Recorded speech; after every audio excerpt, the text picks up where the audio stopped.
How's it going, everybody? It's Pilot Flame, and we are back with another Game Week preview. This week it's Game Week 2. We're going to see how terrible my team was. We're going to see how good you guys were, because you all captained Salah and had him in your team like smart players, and I was not that fortunate. So, yeah, we're going to be taking a look at some premium assets, some mid-priced assets, specifically in the midfield. We're also going to be taking a look at best Man United transfers here as well. And yeah, I've made a couple early transfers as well, so we're going to be taking a look at those. I potentially could be making another one, so we'll have to see kind of how that all goes down. So, without further ado, let's get into it.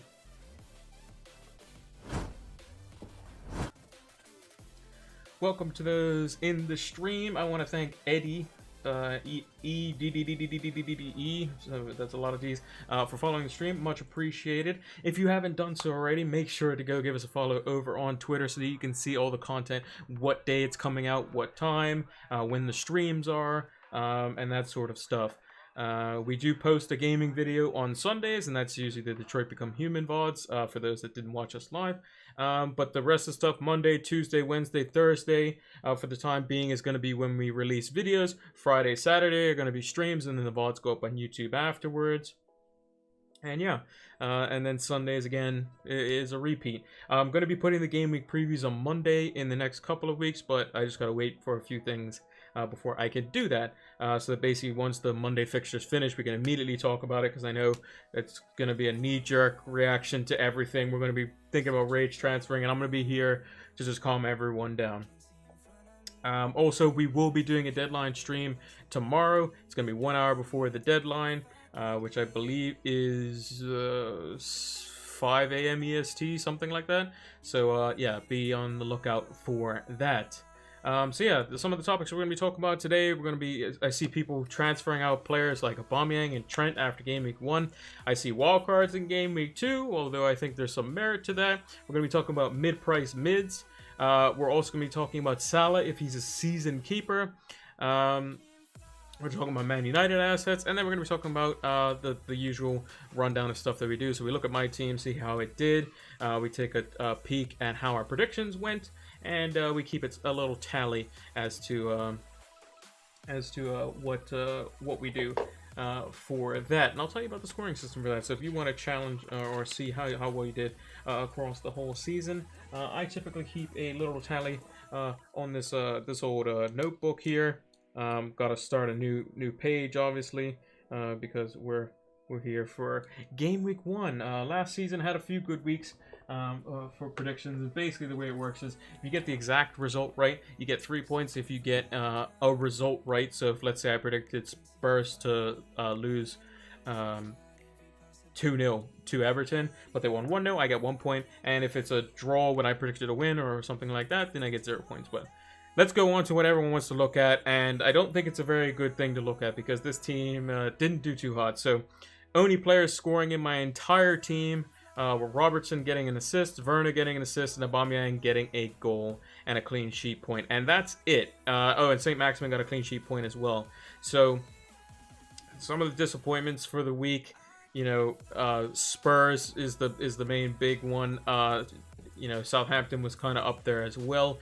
However, Spurs did play a very good Everton team, so I don't, you know, think anything, you know, much of that in terms of. But they should be beating Everton, but their midfield was just too good for them, personally. But yeah, Doherty only getting 2 points. He could have potentially scored. Ali only getting 1 point and then getting subbed off at halftime. There's a big worry about him. He's already gone down in price, and by the end of the weekend could potentially go down again. And I might not be able to wait until he goes to play before getting rid of him for the next game week, so we'll have to see. I might have to be taking a second hit, so we'll kind of have to see on that. So yeah, Southampton not keeping a clean sheet versus Crystal Palace, losing 1-0. Bit disappointing there. Robertson looked very attacking. Trent Alexander-Arnold looked non-existent, which was kind of disappointing. St. Maximin got fouled a lot, but apart from that, didn't really do too much. Havertz got played on the right. Not his best position. I've already gotten rid of him, and it's due to the fact that, which we'll touch on later, that Chelsea don't have all their assets, and he's not playing in his best position. Ali is a concern. Aubameyang did quite well for us, although I wish that was Salah, and I wish I had Aubameyang, and we know. Che Adams was unlucky to score. Mitrovic, the system revolves around him, and he didn't play because he's getting back to fitness. I expect him to start this week, so no panics there. Werner did okay, looked bright. He's going to get caught offside a lot this season. You'll have to realize that. But he's definitely going to score.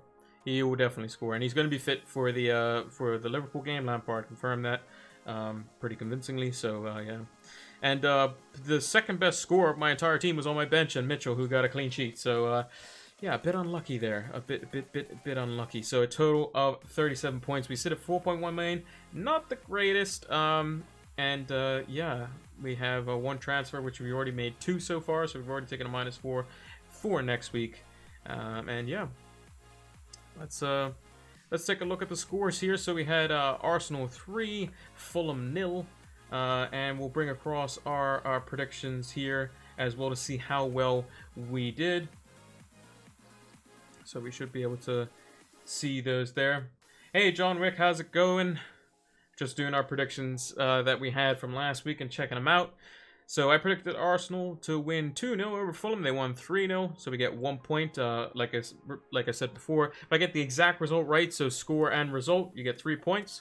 If you get just the result right, so I predicted Arsenal 2-0, they won 3-0, I get 1 point. And if I get the result completely wrong, then it's 0 points. So much like this Crystal Palace and Southampton game, I don't get any points for that.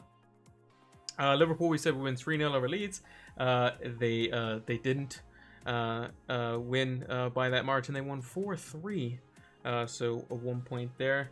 That's a sad week with double Liverpool defense and no Salah. Damn straight it is. West Ham and Newcastle 2-2. Newcastle won 2-0, so nothing there. We said Leicester would beat West Brom 2-0. They won 3-0, so 1 point there.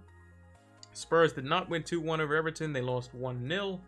Sheffield United won 2-0 over Wolves won over Sheffield United 2-0 with 2 early goals from Jimenez and Saiss. So we get 1 point there. We said Chelsea would win 3-0. They won 3-1. So we got 1, 2, 3, 4, 5 points out of a total of 8 games. So not terrible. We didn't get an exact point, exact right. So we'll mark that down. That's usually about average. We like to get at least half of the. If we have 10 games, we like to get half of the results right and 1 exact score. That's typically our goal. McCarthy wasn't good. Trent Alexander-Arnold wasn't good. ASM wasn't good, but Werner was good. And a clean sheet for Southampton. It did not come through. So not great for our predictions in the beginning. But yeah, some disappointments was obviously Liverpool conceding 3 for my team. Wasn't great. Southampton not keeping a clean sheet versus supposedly a weak Crystal Palace team. Wasn't great. Mitrovic, who was part of the template team, as it were, didn't start. Not great. And then you had a weekend of penalties. So Salah gets a very well taken, I would consider close to a worldie of a goal, and 2 penalties. Jamie Vardy scores a brace with having an XG from open play of 0, which is interesting. Digne to Calvert-Lewin from a set piece that was taken apparently 10 yards forward than what it should have been. Sheffield United conceding very early and not being able to actually score. And Chelsea winning 3-1, and they played terribly. So even though Brighton played quite well, which is interesting and scary to think about at the same time, because you think that when Ziyech is back in the team, when Pulisic is back in the team, when Kovacic is back in the team, and when Havertz is playing in his actual position, we can definitely see some headway being made there. So yeah, definitely I would say that the biggest disappointment for me for the week was almost certainly not having the great Egyptian king in Mohamed Salah in my team, which is a bit unfortunate. But again, that was the decision that we made. We knew he could definitely punish us, and it seems like the Mohamed Salah from 2-3 years ago has returned. And we'll look at the stats on that as well for the first game week. Just a bit interesting. We'll kind of check on that as well. So these are the game week 2 fixtures here. The deadline is 7 a.m. my time, which is 6 a.m. EST, which means we'll be up 1 hour before that, so 5 a.m. EST. We will be up and live for the deadline stream, just so you all know on that front. So, first game of the week is Everton versus West Brom. Let's bring our trusty little notepad across here so we can do our predictions. I think this should be quite easy. West Brom, they concede a lot of chances, even though against a Leicester team that, didn't really get going until the first goal. They still conceded chances after that and kind of just opened the floodgates. Everton's midfield is going to absolutely swamp them, and I think Everton could actually just trounce them pretty much. I'm going to go with a 3-0 here.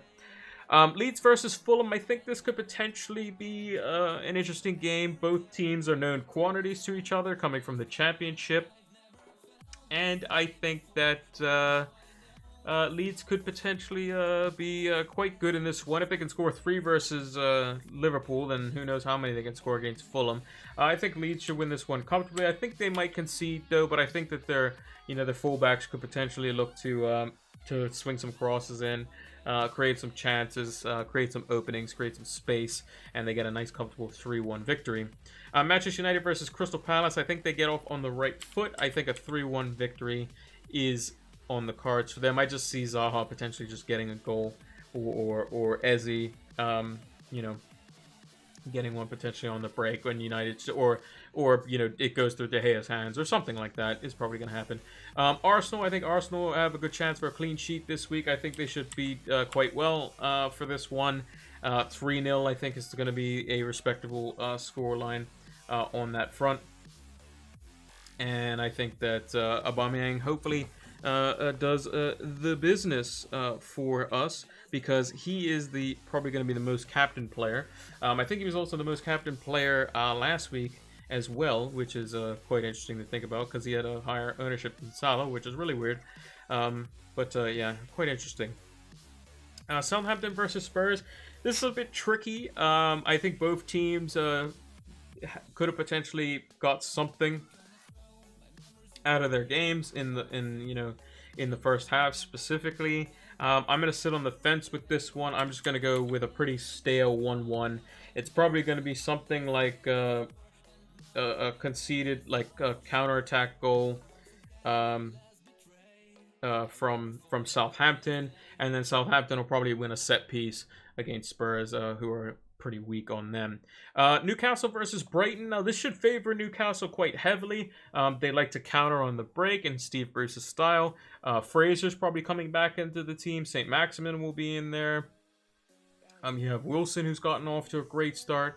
And I think Brighton, this could be a fairly open game, and I think it just depends on who can get the momentum going for their team. If St. Maximin can start drawing fouls, setting up set plays for like Andy Carroll, to get involved and win some headers, or if Brighton can just open up chances against a tight Newcastle defense, then we could potentially see an open game. I'm going to go with a pretty high scoring game here. I'm going to go with Newcastle edging it 3-2 in a very wild ending. Chelsea versus Liverpool. I think this could go the same way. I'm going to give it to Thiago Alcantara coming into the side and just barely edging it for the not secured Chelsea backline, which still doesn't have Chilwell. Thiago Silva's not fully fit yet, and they still looked weak to Brighton's attack. So with Kovacic coming in, they have a little bit more of a ball carrier in there. They still need Pulisic back in. I hope they play, well, at least for Chelsea fans' sake, they play Havertz in the number 10, and they play like Callum Hudson-Odoi out on the right with Mason Mount on the left, or something like that, to where it puts Havertz in the best position possible, and then they could potentially see success there. But I think Liverpool has probably got this one with no real issues. It's probably more realistic for me to say a 3-1, but I'm going to go 3-2. I'm going to say Chelsea scores like a late consolation or something like that to make it interesting, and then Liverpool hangs on. Leicester versus Burnley. I think Leicester's defense, it was against West Brom. Kind of a bit a bit flattering on them. It's Burnley's first game. Leicester have already had the first game on their belt. They're getting some players back with Maddison. Pereira could still be out a little bit, but I think Leicester should win this game quite convincingly. I think they'll probably concede maybe on like a set piece or something. I'm going to go with 2-1.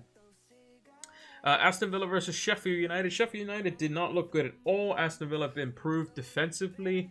And I think Aston Villa maybe nudges this one. I think I'm going to go with a 2-0 win and Aston Villa keeping a clean sheet. I hope that Steer plays in goal for them this week, and I hope Martinez isn't fully ready or has to earn his place, as it were. And hopefully I can get a clean sheet from my 4 million goalkeeper. That would be quite nice. Moving into the last game of the week, we have Man City versus the Kryptonite known as Wolverhampton Wanderers. I can see Podence and the likes of Traore, if they play it in the wing, left and right wing flanks, causing City a whole bunch of problems. Wolves have already played a game. They look very good versus Sheffield United. City have not. They still have Laporte, who potentially could miss out on any return to training. I think it was today or yesterday. Mahrez was out because he had the virus as well. And we could potentially see a very sloppy City side. I think they still potentially nudge it, though. I say City 2-1. Eddie, how's it going? Thank you for following, by the way. I shouted you at the beginning of the stream as well. Thank you. Moving on to our clean sheets and differentials. I think the clean sheet this week is going to go to Everton.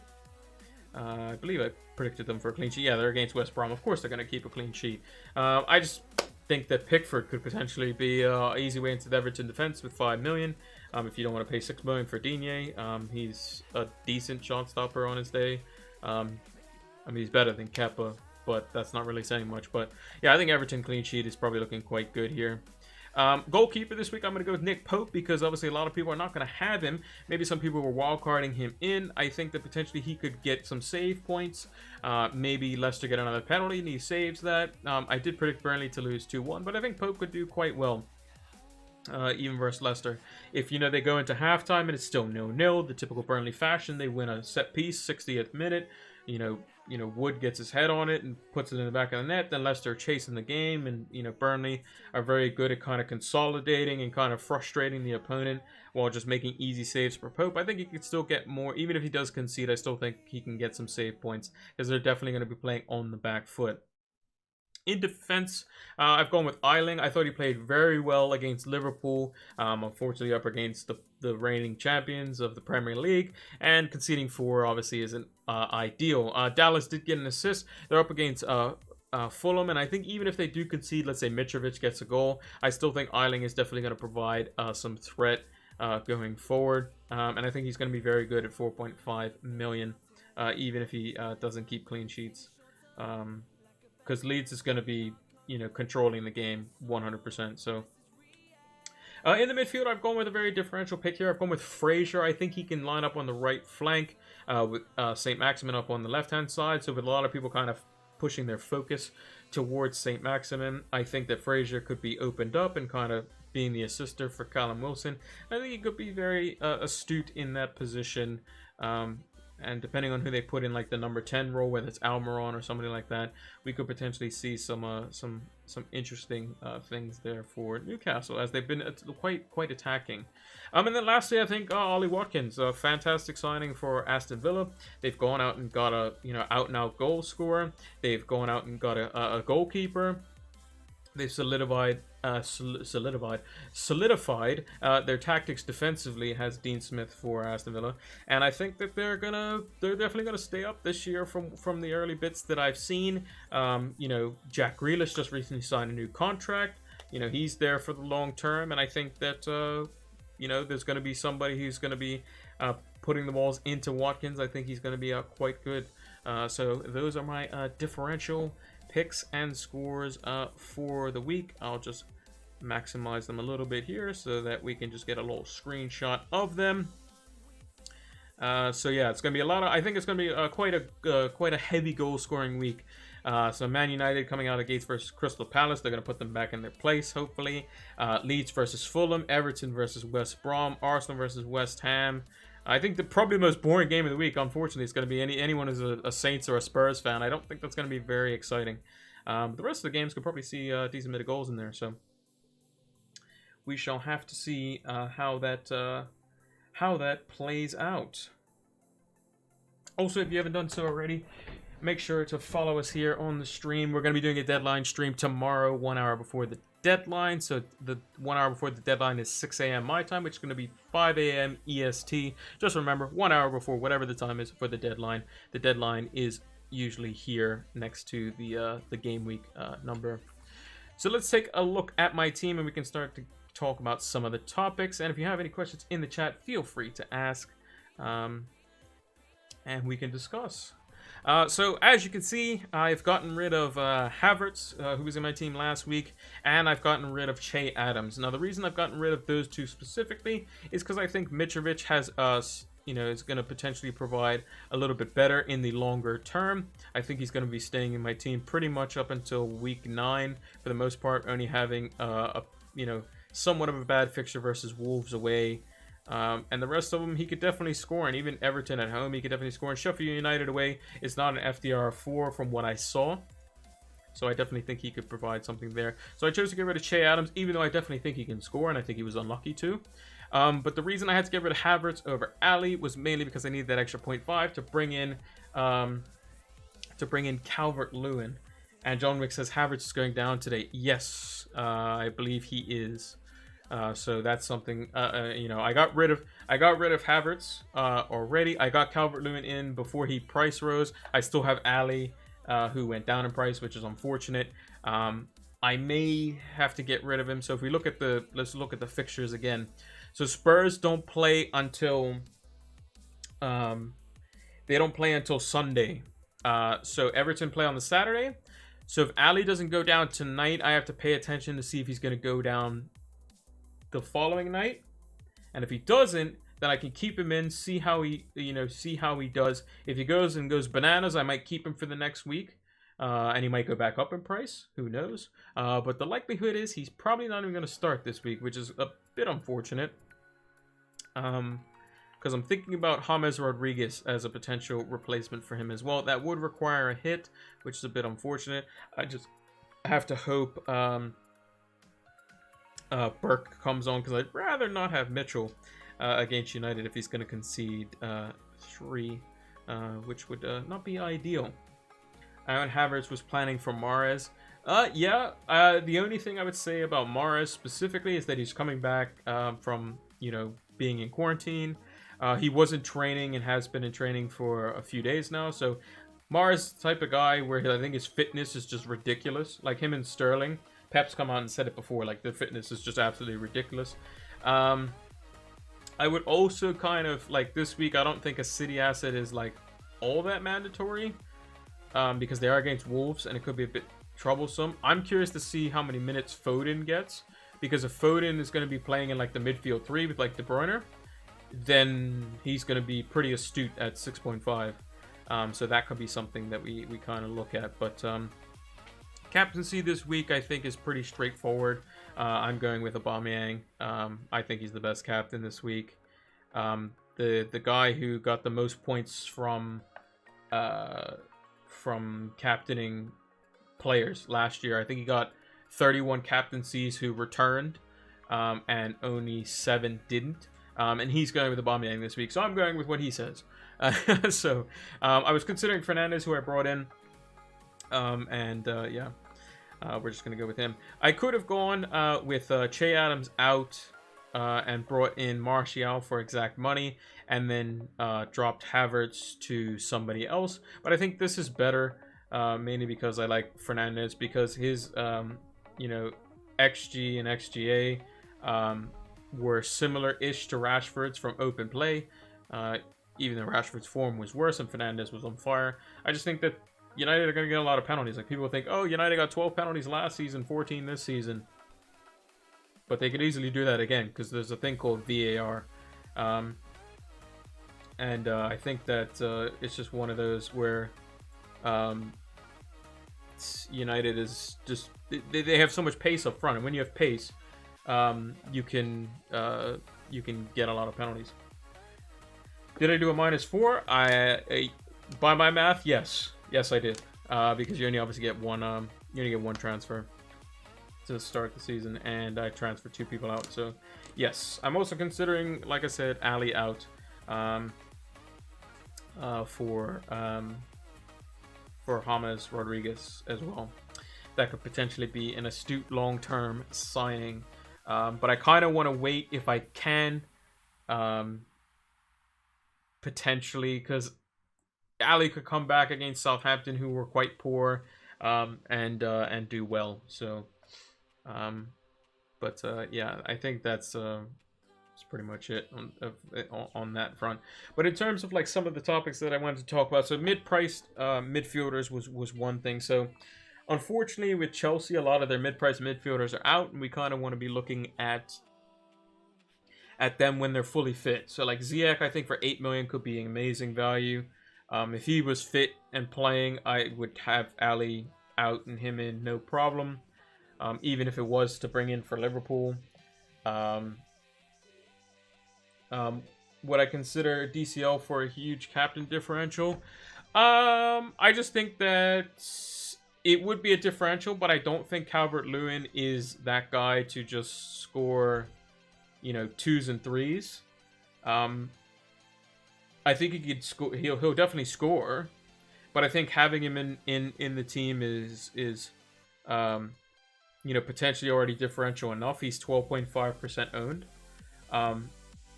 I just think I just got to play it, straight forward in defense. Because if I captain Calvert-Lewin, for whatever reason, he only scores 1 maybe, and Aubameyang scores a hat-trick like Salah did, it'll be the same situation as last week, where you have 2 players that one scores 1, one scores 3, and I've captained the wrong one that isn't as highly owned. So I think just captaining Aubameyang just makes sense. If I had to pick an order, I would say Aubameyang, then Fernandes, then Calvert-Lewin, probably.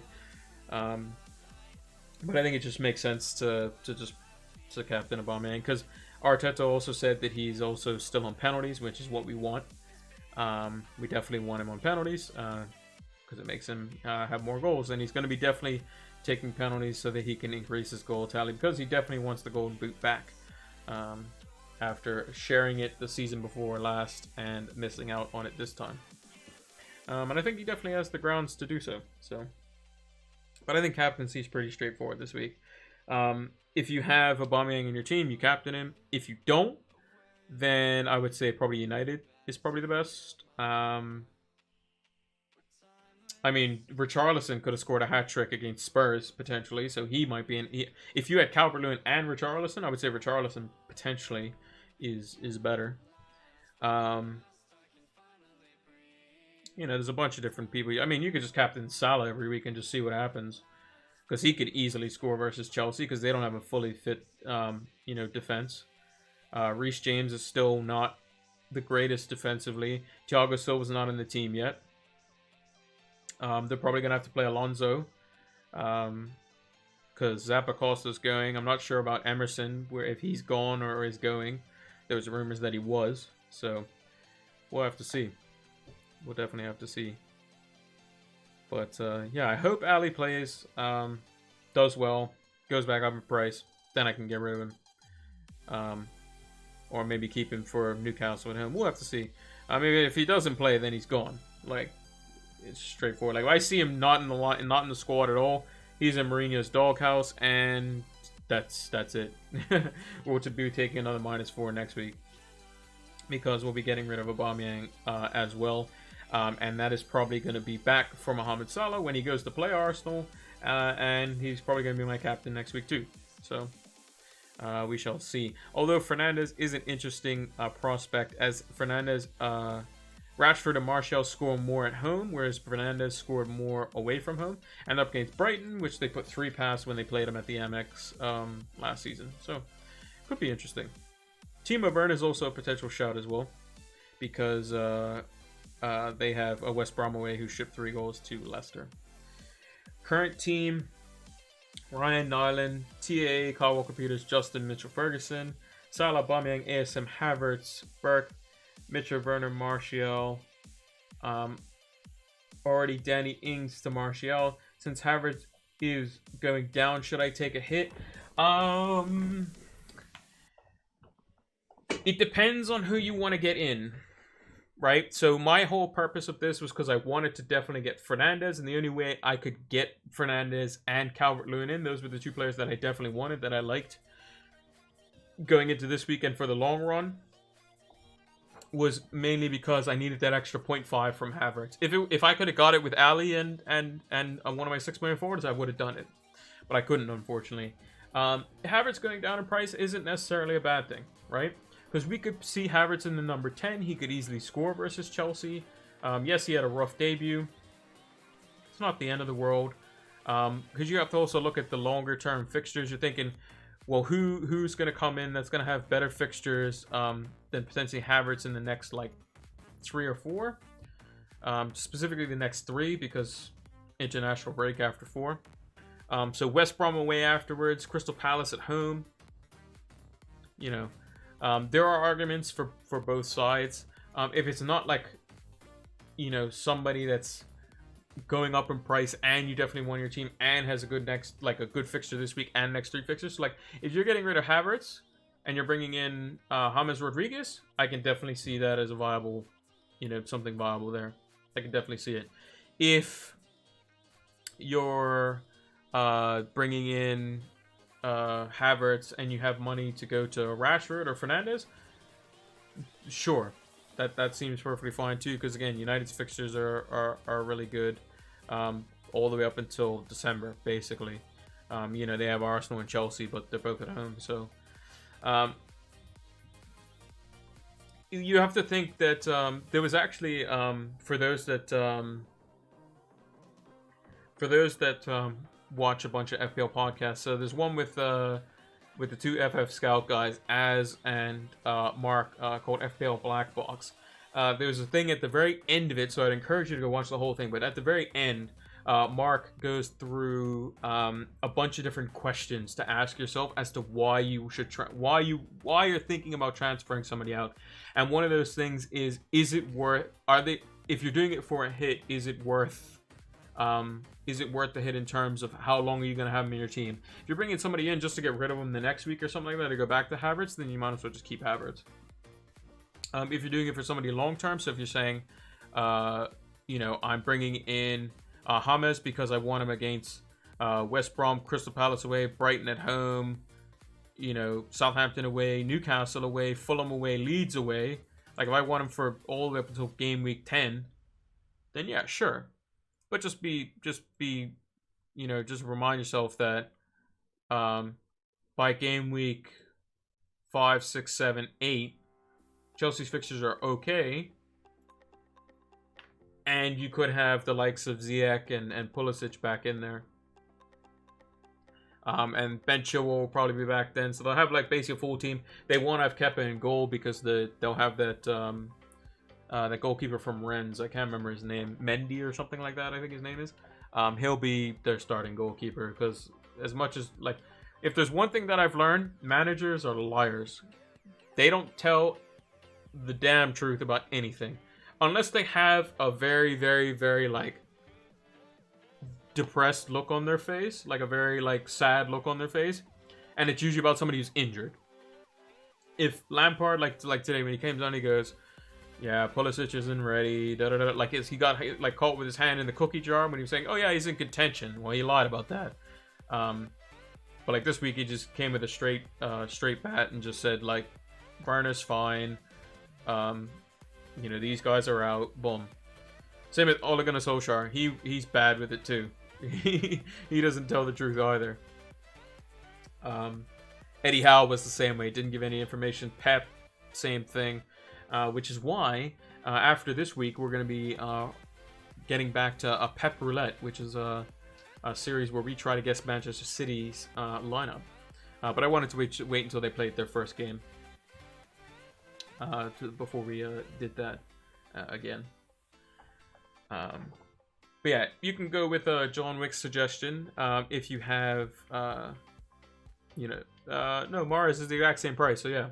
Mars could be astute. If you have a lot of money in the bank, which you probably don't, because you probably only kept 0.5 for Ings to Martial, then I would say, get De Bruyne or something like that. Another potential. This is why I want to wait until City play, because I want to see if so what are they doing with Ferran Torres, who's come in? What are they doing with Phil Foden? Is he going to be playing, who's playing the David Silva role? Because I think when Bernardo Silva plays in there, their midfield is awful. If Fernandinho, Bernardo Silva, and De Bruyne is in there, Bernardo Silva cannot play like a box-to-box midfielder, so he's just going to be just bypassed, really. Whereas Foden, I think, is a bit more aggressive in the press, a bit more aggressive in the tackle, and has a bit more grit in him, willing to kind of stick a foot in. Whereas Bernardo Silva is not that player, which is why David Silva was kind of quite good in his prime years, because he was very quick, he was very nimble, he was very good in the press, and he's very good at intercepting the ball and cutting passing lanes and then just nicking the ball off people. Foden can do the exact same thing. Bernardo Silva is not as much. He's more of an out and out a wide player. He likes to hug the touchline. He likes to cut inside and take a shot or slip a through ball in to one of the forwards. So yeah, I think that could potentially be something that they have to consider. Ferran Torres is 7 million, and Foden is 6.5. But again, it depends. Pep overthinks things, and it costs him Champions League places. So it's what it is, isn't it? Another thing. So Salah, wanted to get on the topic of him. So I think Salah could potentially be coming into my team almost certainly for Game Week 3, and I don't think he's going to leave, especially with now that Thiago is coming in as well. They have Jota, who's going to come in as well. They both signed today from the news that we've been getting, and Jota's going to be a backup to the likes of Firmino, or an alternative potentially for a substitute for Mane or Salah to give him a rest. He's basically just going to be a better Zerdan Shaqiri, really, and I think he could be quite good there. But I think Salah's going to potentially be a keeper for the entire season. Front three of City will be Jesus, Sterling, and Mahrez. Yeah, that's another thing. Side note on that. We'll actually just come back to Salah. But Pep came out today and he said Guerrero could be out for a month or two. So if we actually just go take a look at Man City, and we look at their fixtures, so a month or two, we're looking at he's coming back for November time, maybe,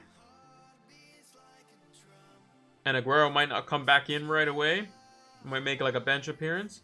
So Jesus could be looking quite good. What's Jesus? Jesus 9.5? 9.5. So he's the same price as Werner. So let's see, when Werner starts playing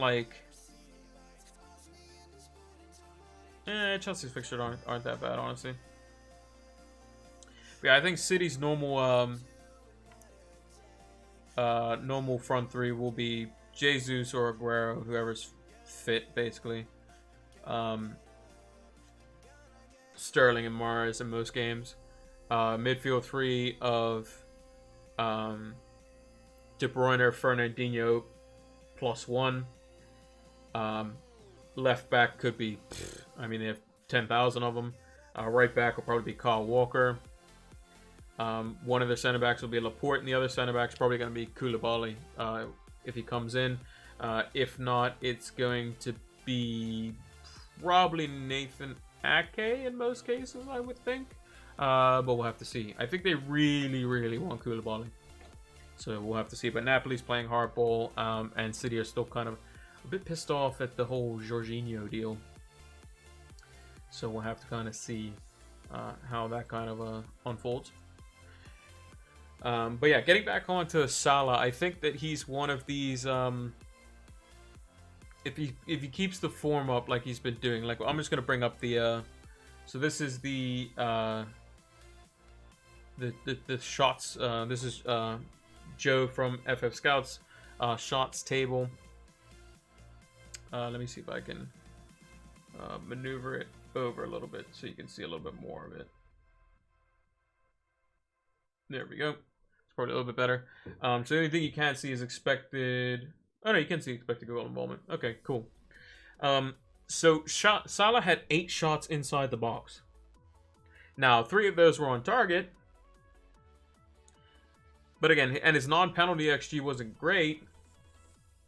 But even still, like, it's just one of those things where the guy gets a lot of shots. And who better to shoot at than Kepa Arrizabalaga, the Chelsea goalkeeper, who lets goals in for fun. So I'm really worried about Salah this week. I'm really worried about him this week. I don't think he's gone up in price yet that I know of. I hope not. When do Liverpool play? Sunday? No, Salah hasn't gone up yet. Good. I don't know if Salah's expected to go up tonight. I'll have to check that, but that could be a bit of a problem. Mind you, if I were to get rid, I could just get rid of Ali and just bring in somebody else. I might still get rid of Ali tonight, but we'll see. But yeah, getting back to the whole this shots table here. If I sort it by expected non-penalty goals, you'll see that Raul Jimenez and Callum Wilson are at the top of the table for the first game, which is quite interesting. Raul Jimenez is just the typical, he's just going to get you your 9-pointer every week. His expected goal involvement was as it should be. Lacazette's up there, who's up against West Ham at home, so he could be a punt before wildcarding in Gameweek 3 if those who want to go for it.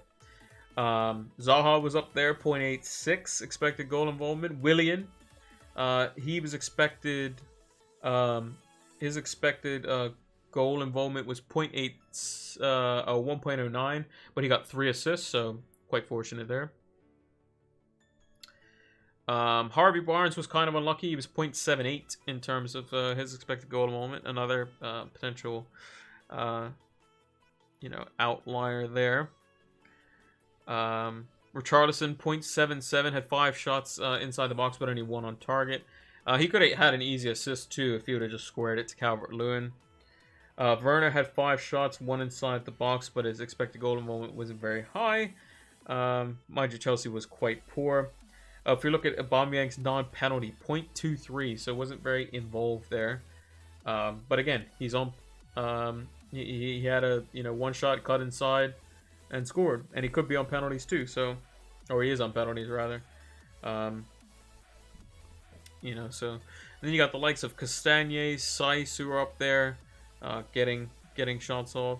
Saiss had 3 shots inside the box, 2 of which were on target. Pretty insane there as well. So yeah, pretty interesting. I would recommend the this is the Fantasy Football Scout members area. Sign up for that. It's quite useful, and we'll be referring to that, especially after Game Week 4, once we have a little bit of a sample size of data to kind of mill over and kind of take a look at and see who are the potential teams that we need to target, teams that we need to bring players in for. So yeah. Also, I'm trying to think. Let me just look at the calendar. So if I have, so that's gonna be.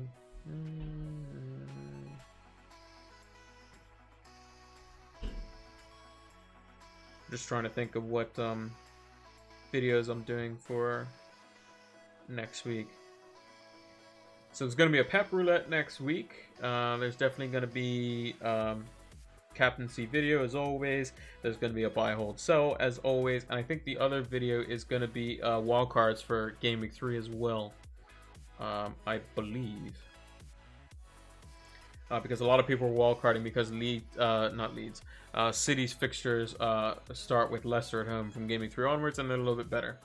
And a lot of people are thinking wildcarding because at that point, at the same time, Everton's fixtures are already starting good from game week 2 onwards, but they're still good from 3 to all the way up to at least game week 10. And Wolves' fixtures are very good there as well. So a lot of people potentially looking to bring them in. So actually, we'll do a little fun little... hopefully I don't accidentally hit the transfer button. But if I was doing a wild card right now for game week 3, I would definitely have Salah in there. I wouldn't have St. Maximin. I wouldn't have Ali. I wouldn't have Burke. Would I have Werner? I probably would have Werner. I definitely wouldn't have Liverpool defense because it's not as good. And probably won't get good for a little while. Although I'm going to hang on to it. I wouldn't have Mitchell. 4 million goalkeeper, doesn't matter. I wouldn't have Doherty. Would I have Mitrovic? Not sure, actually. It all depends on this week's results. Yeah, so I would have like De Bruyne or Sterling would probably be one of the players I would have in. I would have Podence, who's potentially going to be a mainstay in Wolves' team at 5'5", is excellent. I would have Roman Saiss, who's going to play in the back 3. 4.5 midfielder. I would just have Basuma in there. I would have Digne, who looks quite astute as well. Yeah, Michael Keane could potentially be a good value pick there.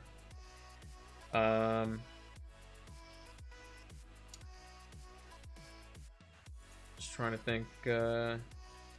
Reece James could be another shout as well for fixtures.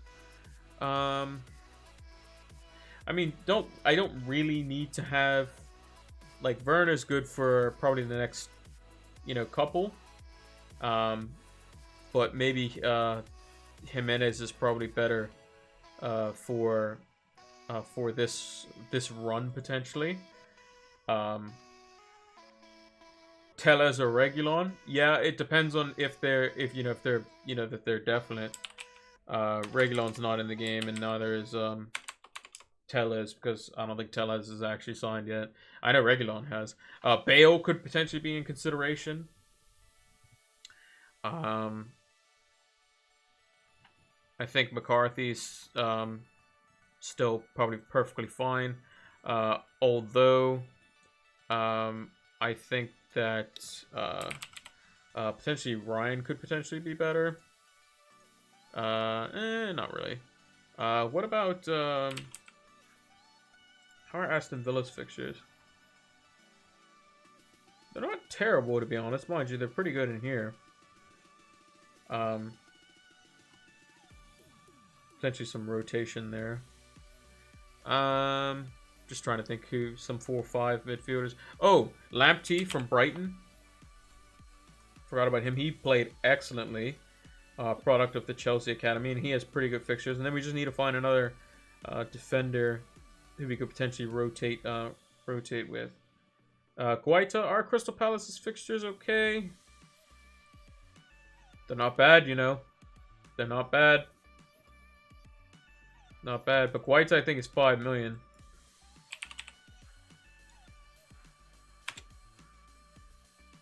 Yeah, Guaita's 5 million. But yeah, they're not bad. I mean, Roy Hodgson's teams typically they just keep going until they get 40 points, and then they just go on the beach because they know they're safe with 40 points.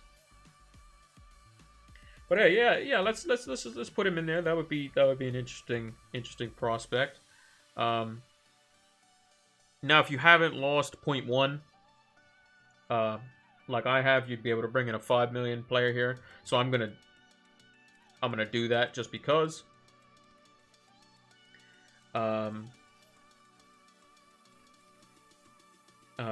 Actually, I might put. I mean, I could just put Souček instead of Basuma, and then put in a 4.5.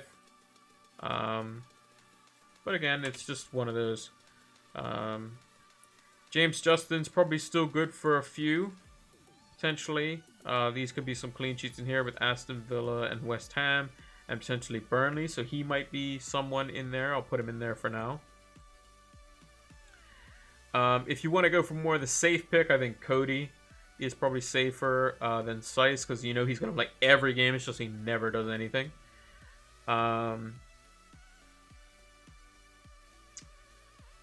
It's a shame that yeah, Eric Peters. How long is Goodmanson out for? Did Dyche say? I know he was out injured, but for how long is the question.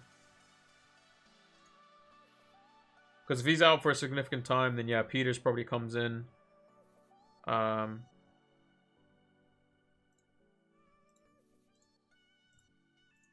plays, and we put him in the... We rotate him with Lamptey. So like in game week... so game week 3, Lamptey has Man United at home. Whereas Peters has Southampton at home. Much better for him. Then Lamptey has... some pretty good ones from 4 to 6, as does Peters. So again, yeah, it kind of depends. But yeah, this could be a pretty solid team. We have 3 premium midfielders. We have Liverpool covered. We have United covered. We have City covered. I hate using the word cover, but we have a United asset. We have a City asset. We have a Liverpool asset. We have a Chelsea asset. We have Everton asset. We have Everton and Wolves defense. We have Crystal Palace defense. We have Burnley defense. That could be quite good. The only person that I would want else in this team would be Raul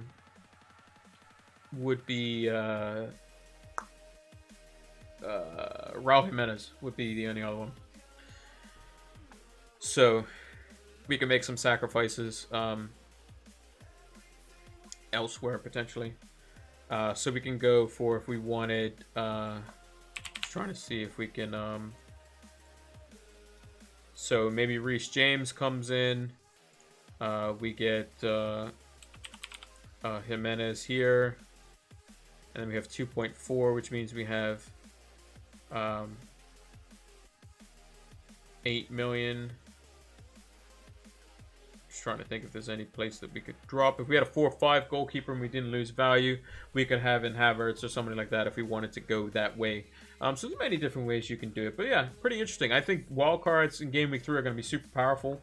Especially if you see, so if you see Reece James start for a second time. Yeah, Brewster. Yeah, that's a good shout. So let's actually try that. So we'll go with Brewster in here because we'll assume that he goes to another team.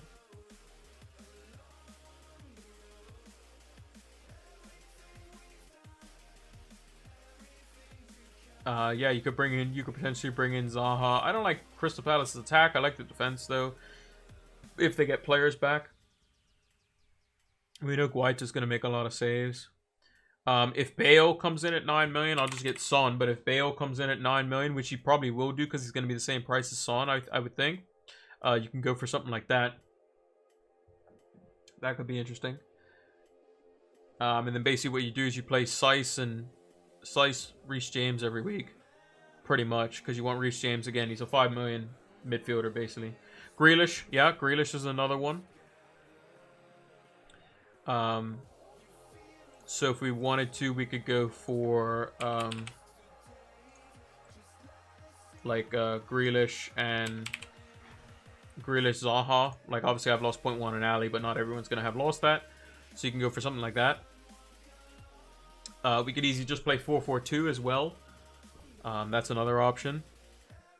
Again, you really want these like talismanic players. So if you're looking at this team, like Zaha, like you said, he's basically the main guy for their team. Grealish, main guy for his team. De Bruyne, same thing. Fernandes, same thing. Salah, same thing. Jimenez, same thing.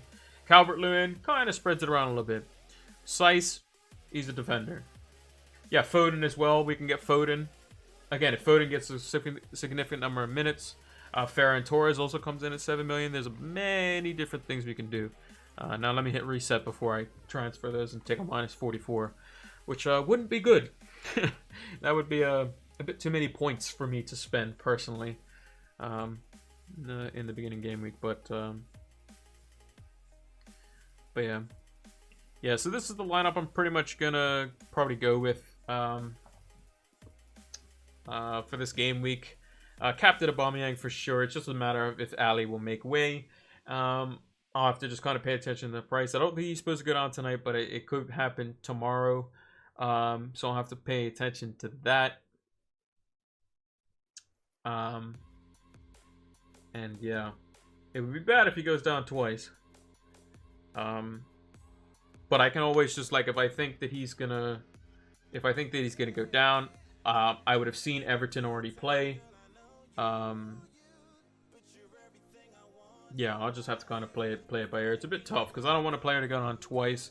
If I know I'm going to take him out and he's not going to play. If I get any news that he's not going to play for whatever reason, like if Jose Mourinho has some, had an embargo press conference or something that came out. TA free kick incoming. Oh yeah, it's against Chelsea. Yeah, of course. Yeah, Trent Alexander-Arnold's getting a 15-pointer. He's going to get 2 goals and an assist. And the assist is going to be to Robertson. Because the ball's going to go straight across the other side of the box and it's going to go bang in the net. It's going to be like Thiago getting taken down for both free kicks. Lovely dovely. That's exactly what's going to happen. I like the way you think, John Wick. I like that thinking. And then Trent goes up like 3 price points because everyone buys him back in after transferring him out. And then we sell him for a profit because we don't want him anymore. And we think that Robertson's a better player at the moment. What is Robertson's ownership? 12.6%. Not much.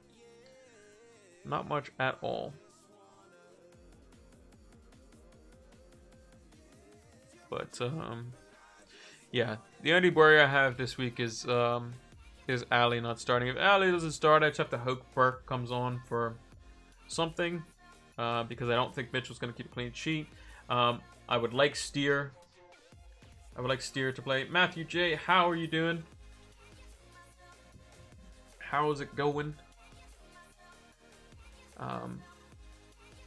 We're about actually to sign off, unfortunately, but I will be posting this the second I end the stream over to YouTube. I just gotta cut it and put the intro and stuff on it, which I have received some feedback in the comments over on YouTube as well, and they said that the Twitter and YouTube, like click and swipe and all that noise, is a bit too loud, so I'm gonna turn those down a little bit because I do agree.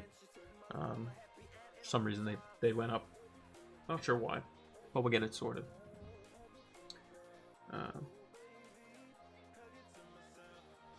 Oh, you were Eddie. Oh, okay. Cool. Cool. But yeah. Yeah, so there's some closing things. So yeah, pretty much this is going to be my team. We're doing a deadline stream tomorrow, 1 hour before the deadline. Yeah, we see that you changed your name.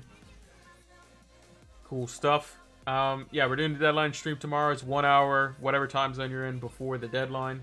We'll be here for any last minute changes that you want to discuss. I may be transferring out Ali. Who knows? We'll have to see. And also make sure to follow us on all the socials. PilotFlame226 on all of those. It's very important to follow us over on Twitter because a lot of people are confused when I post a gaming video on Sunday. I'm just going to be posting one single gaming video on Sunday, but I put a little like spiel of what videos are coming out for the week. So it's going to be FPL videos for the next couple of weeks on Monday, Tuesday, Wednesday, Thursday. There's going to be a preview stream Friday like it is today. Deadline streams on Saturday or whatever the first game week day of it is. And yeah, that's what we're going to be doing. Harris has to set up and we'll play on number 10. Loftus-Cheek was bad with a capital S. Yeah. I think Loftus-Cheek didn't play well. Werner could have scored if Loftus-Cheek knew how to pass the ball. But I think that's just him having been out for so many different lengths of periods of time. But yeah, I hope they play Havertz in the number 10 role. I just hope he doesn't score this week. So yeah. I'm kind of nervous about it as I'm thinking of Doherty to Digne for -4. I think you ride it out with Doherty. He could have potentially scored. He does get forward the way Spurs play. His fixtures are still really good. Digne is going to be sharing set pieces with James Rodriguez, who I believe is left-footed. So there's going to be some free kicks that Digne is going to take. There's going to be some free kicks that James is going to take. Yes, Digne got an assist for the ball for that, and they'll probably have some clean sheets in there. But I think Spurs will tighten up their defense. They were lacking a bit of fitness. They played midweek as well. Had to grind out a result there. It looks like they're getting Gareth Bale. They're getting Reguilon.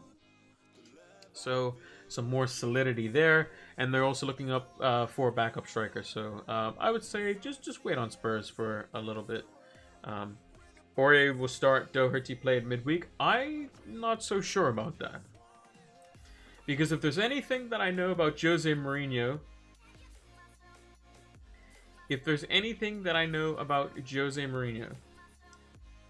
is that he loves playing the exact same players. Doesn't matter if they're half fit, full fit, injured, not injured, slow. Doesn't matter. He will play his favorite players. So that's why when he was for Man United, he was playing Fellaini and Matic game in, game out. He would do the same thing for Doherty.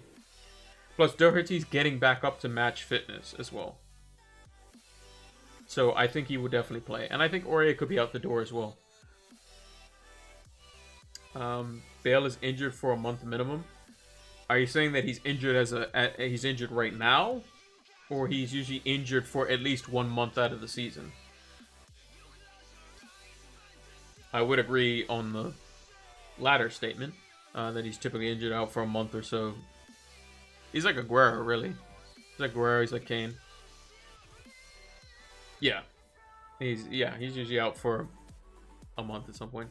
But again, if he comes in at 9 million, he's going to be the nostalgia pick. It's going to be there, so. But, yeah. Oh, he's injured at present. How is he injured? How could he get injured playing golf? That's what I want to know. How can a player get injured playing golf?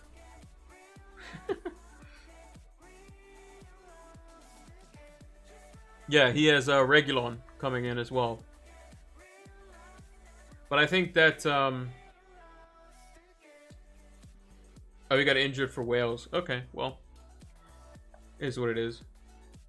Maybe he's injured from the Nations League because Zidane said so. Or maybe he just said he was injured and he's actually not. That's another thing. Bale could just be lying through his teeth saying, oh yeah, I'm injured. Slip a little note. You know, little grand, little stack to the medical staff. Yeah, just tell Zidane I'm injured. Tell him I'm out for a month. Tell him I've regressed. Whatever. So that he could just not play. Meanwhile, he's got a tea time for 3 in the afternoon. You know? It's very possible. But, yeah. Yeah, it definitely could be interesting. And that's why I think that Game Week 3 wildcards could be interesting. Because if Bale is if Bale is or is not fit, we'll have to see his price. Thiago's coming at 6 million. I don't think he's going to be an FPL asset, but he definitely could be, you know, he's going to make Salah and Mane better.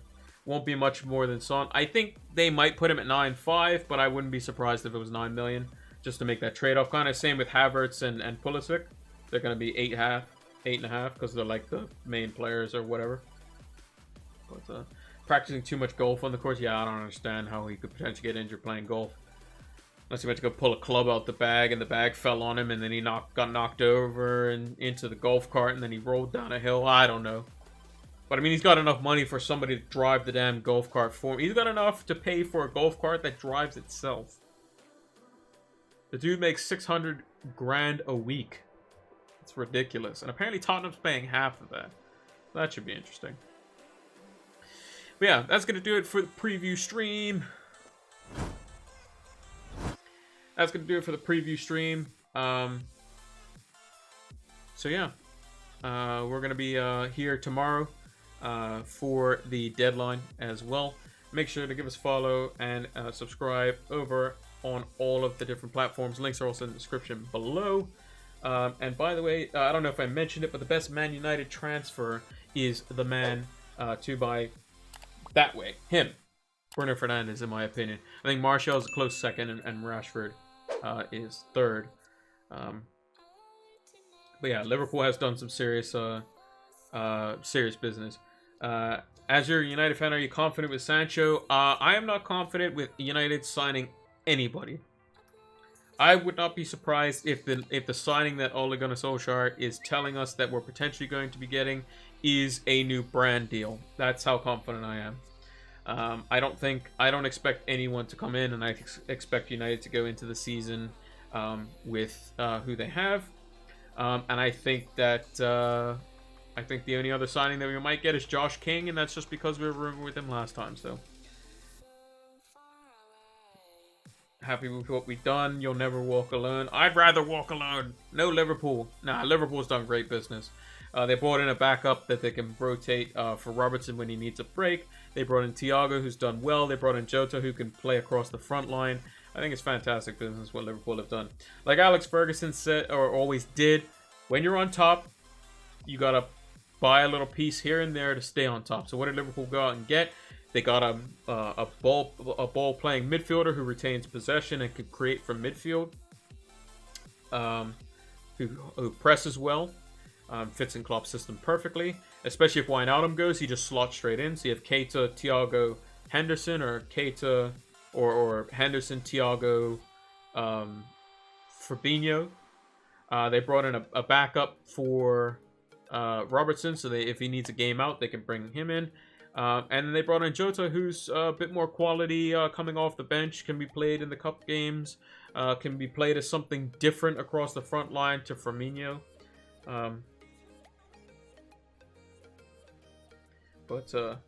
Yeah, that sums up the preview for the day. Liverpool doing great business, and United has Ed Woodward in charge. But yeah, both American owners, and you can see the difference between the two. Who actually wants to win titles and who just wants to be happy with fourth. There's one actually. I'll leave you on this one. There's an actually interesting stat that every time United gets into the Champions League, their spending goes down by like half or something like that. So yeah, that shows you where the owners are at. But yeah, I'm gonna love you and leave you. I will see you all for the deadline stream. It's gonna be 1 hour, like I said, before the deadline. Make sure to follow us on all the socials and check us out over on those. I'm gonna make sure to put this VOD up, so if you missed the first part, it's gonna be over on YouTube. So make sure to go check that out. Like, subscribe, follow, all that good stuff, and we'll see you in the next one. Take care.